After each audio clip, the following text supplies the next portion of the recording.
Hello everyone. Today we have Mr. Subhashish Mishra, an alumnus of the class of 1999. Hello sir, pleasure to have you in campus. Pleasure's mine. Thanks for the invite. Thank you sir. So sir, my first question is, how do you feel coming back to the campus after such a long time?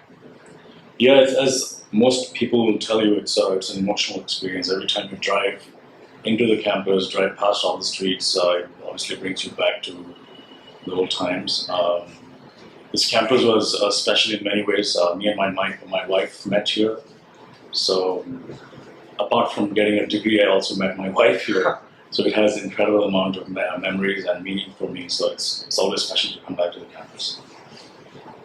So please let us tell us about your book. And by the way, my wife's name is Vinny. She's from Class 99 as well. I'm glad to hear that. So please tell us about your book. Like, what was your motivation behind it, and how did you manage to take up this challenge despite a busy schedule? I'm sure you're having a very busy schedule in Amazon. So please. Yeah. It's actually I've been on this journey for a long time. So this started back in 2009 when I used to be in Los Angeles. I used to work for Disney, and I just happened to chance upon a creative writing class at Disney. They run a bunch of classes. I went to the class, and as a part of the training, they asked us to write a story. And I started writing the story as a part of the creative writing assignments. The course got over in about 8 weeks, so I had gone about like half the first chapter of the book. And when the course ended, the story was interesting enough that the instructor of the class said, hey, particularly because it was from India, it was a very different environment. It sparked a lot of curiosity with the instructor, so he made me promise that I'll finish the story, which I did. I made the promise. I didn't know if I was going to ever finish the story. So I kept writing and writing off and on. It's hard to write with a day job, as you said. I would write for a couple of months. I would stop like for a couple of months, but I always told myself that I've got to finish the story. So it took me about, I think I finished it in 2016, so it took a long time. And then editing and all of that. But the inspiration was to tell a story, particularly because I was living in the US. The idea of somebody going to college and what that experience is, and what you learn, and what you learn in the class, what you learn outside of the class was very fascinating. And so it was nice to be away from that environment and be able to write the story, if that makes sense. Does that make sense? Yeah, definitely. Sir, you worked at various companies like Walt Disney and Amazon, and you worked in various diverse leadership roles. Mm-hmm. So what is that one thing you find in common amongst all these roles and amongst all the companies? What is that one thing you find in common? Yeah, it's an interesting question. Although these companies were very different, Disney is very different from Amazon. Disney, you worked in California. And Yeah, I worked in India. Yeah, I was running HR in India, and then I did a bunch of global leadership roles with Walt Disney Studios. I would say that just from a commonality of the company standpoint, these companies are always pushing the boundary, right? They're always trying to reinvent themselves or break new grounds. That's the common thing about Disney or Amazon or other things. They invent new stuff. They're not happy with what's working. Disney reinvented incredibly. It used to be an animation studio. Bought Marvel, bought Pixar, bought Lucasfilms. Each of these acquisitions pushed the company into a new direction.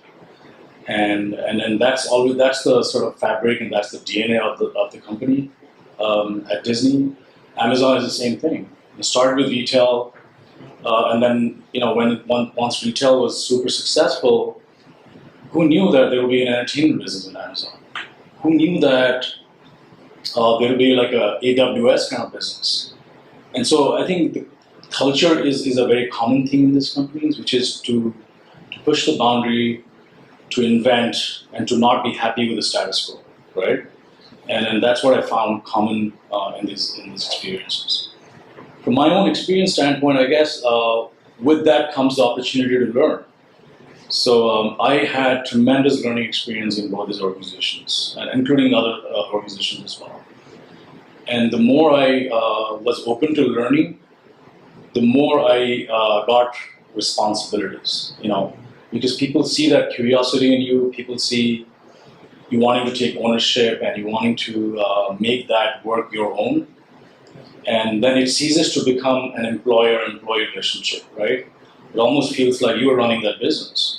And the more you show that, the more opportunities come your way. And I feel like that was, again, another common thing that I experienced in this company. I've been in Amazon only for a year and a half, so it's not a long stint, but I'm finding that commonality as well. Sir, please tell us about the gist of about your book. I mean, it's Sure. difficult to pan down all your thoughts in few minutes. Yeah. But we would like to know how your book is going to impact us as readers.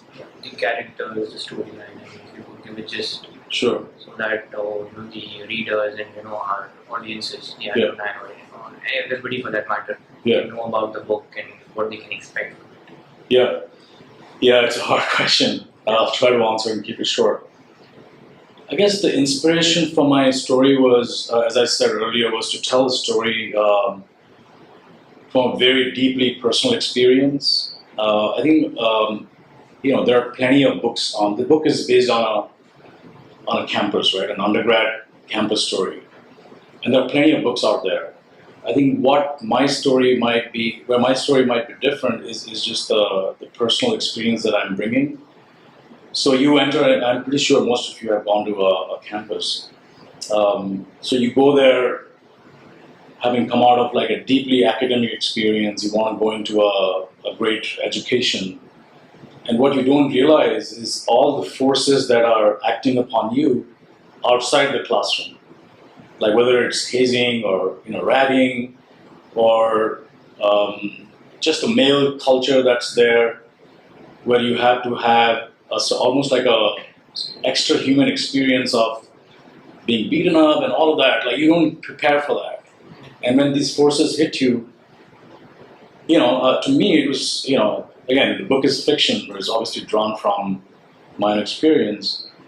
It changes you slowly as a human being, right? Along with your academic experience, these experiences change you, and you react in different ways. Same with politics in campuses, right? XMB is not an example of that. If you go to undergrad campuses, there's a lot of politics involved. You get drawn into it without your own knowledge, so unconsciously. And during those impressionable age of like 17, 18, 19, your imagination of life and what you want to be, who you see yourself as, has a lot of, in a lot of ways, lend itself to these forces, right?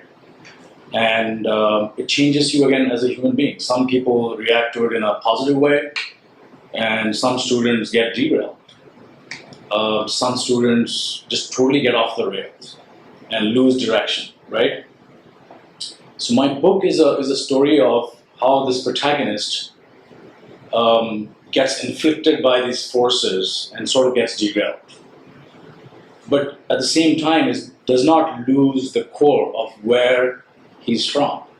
The book always goes back and forth between the home and the campus. Because he comes out of a very doting, loving family.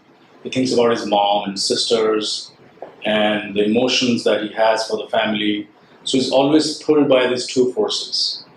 And the story unfolds as he struggles between these forces. And then what happens to the character at the end. I won't give it away. It's for the readers. So I guess that's kind of how I would paint it. I don't know if it makes sense to you, but that's sort of a broad layout of the story. We are looking forward to the book, sir. Yeah, I hope you guys get a chance to read the book. Yeah, sure, sir. Absolutely. Sir, last question is, if there is one advice you'd like to give to students who are currently pursuing management, there are students who will be going for summer internships in some time, Sure. and the second year students have got jobs, they'll be going into the corporate world. Yep. If there's one advice you'd like to give to such students, what would that be based on your experience? Sure. Yeah, I mean, I'll go back to my earlier example of being curious. I know it sounds cliched and everybody says, hey, be curious, don't lose your curiosity. But I'll tell you, it's not as easy as it sounds. Like I constantly am trying to like find my own curiosity at the workplace, because the workplace does not force you to be curious. Like you are supposed to do a job, right? And a lot of the part of the job is defined. Like you got to do this task, you got to do this project. So how do you retain that outsider's perspective, or almost like an ignorance perspective, while you are doing that work is a hard task. So as you go into an internship, or folks who are starting their careers in the corporate world or wherever they're starting, and this is general, it's true for life as well, is to keep that curiosity and ask questions. You know, why this, and why does this need to be done, and never leave that. I think curiosity will take you to places that you would not have otherwise gone, and you would make great relationships. It applies to people. You have to be curious about people. You have to be curious about business and products, and then that will take you to new places that you would never thought would happen. So I would say that that's my advice. It's easy for folks who are going into internships and starting their careers to be curious. As you go more and more number of years, it's harder and harder. So I don't know, does that make sense? So that comes to my mind. Thank you so much, sir. It was a pleasure speaking to you. Thank you. Well, thanks for the opportunity. One thing I forgot to touch upon. The book's title is Finding Pia. So there is other than the force, there's a force of the love interest of the protagonist as well, and that is also playing a big role in the subject. And yeah, that was important enough for me not to forget about. That's why I thought I'll just leave that as well. Sure. Cool. Thank you so much, and I wish you all the best. Thank you, sir. Thank you.